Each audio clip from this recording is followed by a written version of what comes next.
আপনারা যারা আমার ফ্যান ফলোয়ার আছেন বিভিন্ন সময় বিভিন্নভাবে আমার উপর কষ্ট পেয়েছেন, তাদের উদ্দেশ্যে একজন সাবেক এমপি হিসাবে আমি দুটি কথা বলতে চাই।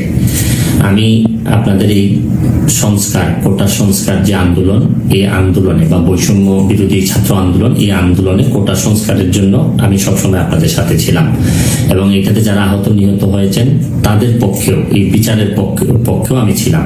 কিন্তু আমার ব্যর্থতা হচ্ছে কি আমি আপনাদেরকে বুঝাইতে পারি নাই, এটার জন্য আমি সম্পূর্ণ ব্যর্থ হয়েছি এবং আমি এই ব্যর্থ হওয়ার জন্য আমার যারা ফলোয়ার আছেন, যারা আমাকে নিয়ে প্রত্যাশা করেছেন, সবার কাছে আমি দুঃখ প্রকাশ করতেছি। আমি আপনাদেরকে আরেকটি কথা বলতে চাই, এখন যে কাঠামোগত সংস্কার আপনারা চাচ্ছেন, দেখেন এই সংস্কারের জন্য আমি বহু বছর আগে থেকে কাজ করে যাচ্ছি।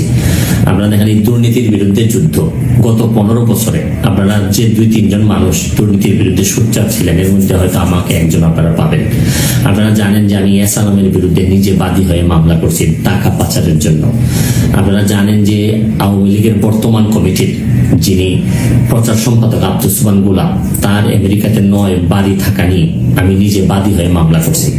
আমি পুলিশের সাবেক আইজিপি বেনজিরের বিরুদ্ধে নিজে বাদী হয়ে দুদকে মামলা করছি। মহান সংসদে আমি তার বিরুদ্ধে বক্তব্য দিছি। মতিউর যে কর কমিশনার মতিউরের বিরুদ্ধে আমি মামলা করছি। আমি সালাম মুর্শিদির বাড়ির নিয়ে মামলা করছি। আমি সালাউদ্দিন, কাজী সালাউদ্দিন যে ফুটবলের দুর্নীতি নিয়ে আমি কথা বলছি। ওসি মুয়াজ্জেমের বিরুদ্ধে আমি নিজে মামলা করছি, করে তার 8 বছরের সাজা হয়েছে ডিজিটাল নিরাপত্তা আইনে। আমি, আপনারা জানেন যে জীবনে যত ঝুঁকি ছিল, আপনারা জানেন যে কোটা আন্দোলন শুরু হওয়ার 2 সপ্তাহ আগে আমি প্রেস কনফারেন্স করে বলতে বাধ্য হয়েছি, আমি জিডি করছি যে আমার জীবনের উপর হুমকি আছে এইসব দুর্নীতির বিরুদ্ধে প্রতিবাদ করতে গিয়ে। সুতরাং আমি এই যুদ্ধে সবসময় চেষ্টা করছি। এখন আপনারা যারা যে যুদ্ধ শুরু করছেন, ছাত্র জনতার নেতৃত্বে যে যুদ্ধ, এই যুদ্ধে আমি মনে করি যে দুর্নীতির বিরুদ্ধে যুদ্ধ, এই যুদ্ধে আমি আপনাদের সবসময় আমি আপনাদেরকে দোয়া করি যে আমি যতদিন আছি চেষ্টা করে যাব দুর্নীতির বিরুদ্ধে এই যে যুদ্ধ, এই যুদ্ধে সবসময় শরীর থাকার, আমার জায়গা থেকে আমি চেষ্টা করব।